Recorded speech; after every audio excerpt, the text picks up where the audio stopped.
proposed bills. First bill is BL 2018-1404, amend section 6-80-550 and section 12-108-150 of the Metro Code of Laws to remove certain storage and impound fees for recovered stolen vehicles. The sponsor's here. What do you want? I need a motion. Need a motion. So moved. Second. I spoke with the private towing operator representative, attorney for them.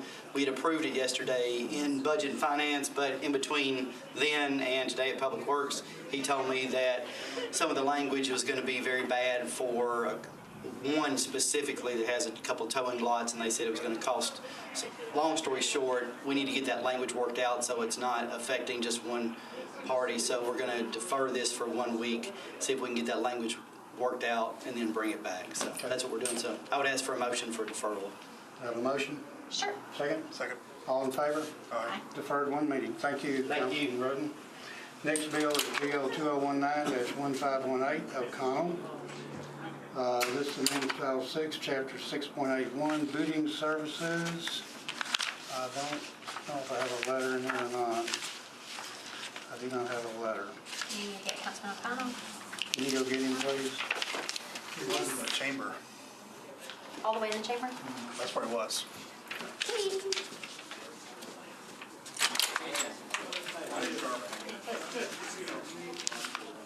Yeah, we talked last week, we tried.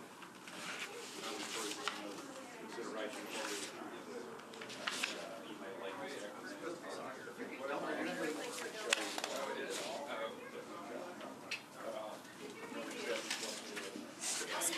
All right, we have Councilman Freddie O'Connell here. Do I have a motion? Motion. Second. Second. All right, discussion. Substitute on there too, if you don't mind. All right, and then he has a proposed substitute. Do I have a motion on it too? Motion. Second. Discussion. I'm here just to ask for committee approval. Transportation Licensing Commission wanted to basically modernize our policies with regard to booting. Mr. Fields, if you have any specific comments, happy to allow you to make those. But for my part, we covered a little bit of Public Works, and I request this committee's approval. Okay. And what does this bill actually do? Do you know? Does it modify the booting service or what? Yeah, Billy, do you want to run that? It goes through several things. It does some modernizing, but also it changes the age. For instance, they can hire someone to actually work in the lot that's down to 18 instead of 21. Gives them an opportunity. It spreads out the ability to hire. It changes the uniform process that has to be done. It gives it requires the company to be there within an hour, and then the boot has to be removed within 15 minutes. It does increase the booting fee from $50 to $75, which is still about half of the record, and it's still below our peer cities and even larger cities for that matter. Now, as I understand, the booting doesn't occur until they've had what, the third violation? No, it's actually it's just like towing. If they park on a lot and they don't pay if they don't pay, they could be booted the first trip. First trip. Okay. All right. I have a follow-up. The fees, the booting fees going to 75. Do we also regulate the drop fees for the trucks? We the record fees we do. The drop fee for a truck is $75. That's what I was going to ask next. Okay, It's thanks. exactly the same. So if what he's referring to for the public, I guess, if a wrecker appears to have a non-consent tow, once it's on the hook, it can be removed for $75. Now, once it's moved, it's a full tow, but it can still be dropped, so they don't have to actually tow it away. And what if they don't get there within an hour? What's the repercussions then?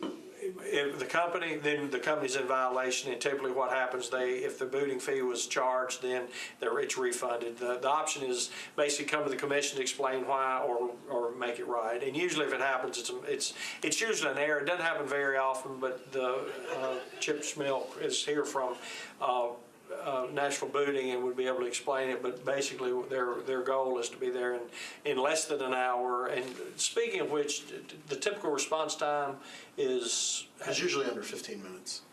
It's usually our typical response time. The only times that we have times that are beyond the 15 minutes are usually during rush hour times, morning and evening.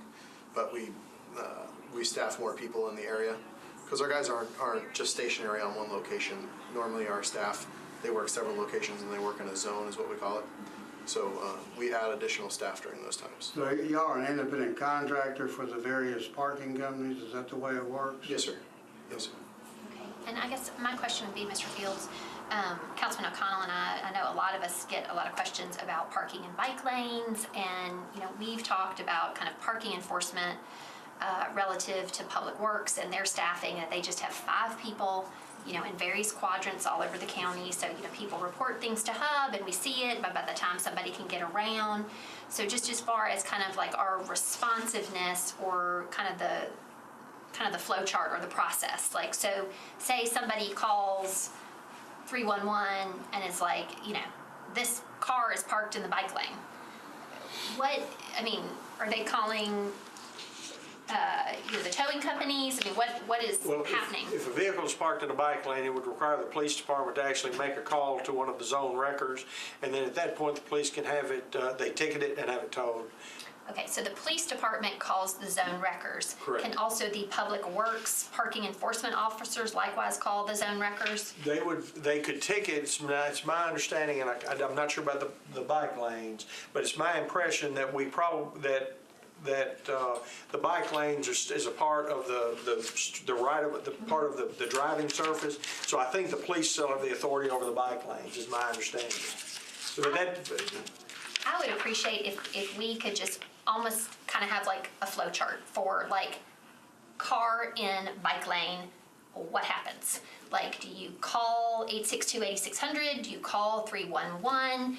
How many people are there? How many, like, because this is just a persistent problem and everyone is frustrated that nobody gets there soon enough. I mean, it's an immediate danger, Absolutely. frankly, in the moment, right? Because what happens, and has happened nationwide, is somebody's riding, there's an obstructing car in the bike lane, they don't look or whatever, they go out, and people have been killed because they go out into the lane of traffic. So and that's the reason I believe it's an 862-8600. I believe it's a police issue, but we'll make sure we get that figured out and back to you. I appreciate that. Thank you. Any other questions? Do we need an amendment on third reading to deputize council members to boot cars like that? That's 40 more, 39 more, well, right now 38. We'll go We're soon. hiring him. Hey, Would be an side extra- job. Yeah, and yes, little tiny boots for the scooters too, yeah. Does this bill affect scooters? I don't think so. All I'm not right, seeing scooter boots, but we can explore that. yeah, we'll need an amendment on third. All in favor of the bill as it is? As substitute. And the proposed substitute? Aye. Do we move the substitute, or do we apologize? You moved the substitute. Okay, I'm sorry. I'm Yeah. sorry, Chair. I You apologize. moved it. Appreciate y'all. Thank you. Thanks. Thank you. All right, next bill is BL 2019, 1526. Amends Metro Code, Chapter 6.80 to require commercial parking lots to display certain signage if towing. Occurs on the premises. See, Ms. Murphy, I don't have a letter on. Your turn, Jeremy. I guess we're just not an important committee. I mean, you need your letters. I think she's gonna defer this. So the ordinance would Conversation, she was talking about deferring it. require signage at a commercial parking lot before towing can occur. This would require a permanently affixed sign measuring not less than 24 inches. Telling everybody what they're gonna get hit with.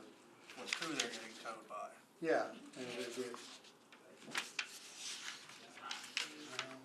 Right, so they have the information they need to Right. get, yeah.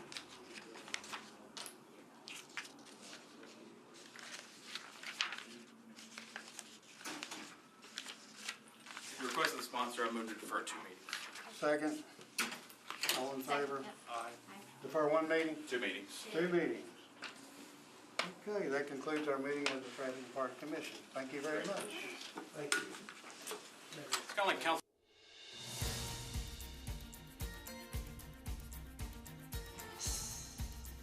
This has been a service of the Metro Nashville Network. If you would like to see this presentation again, or for more information about this and other programs, visit nashville.org.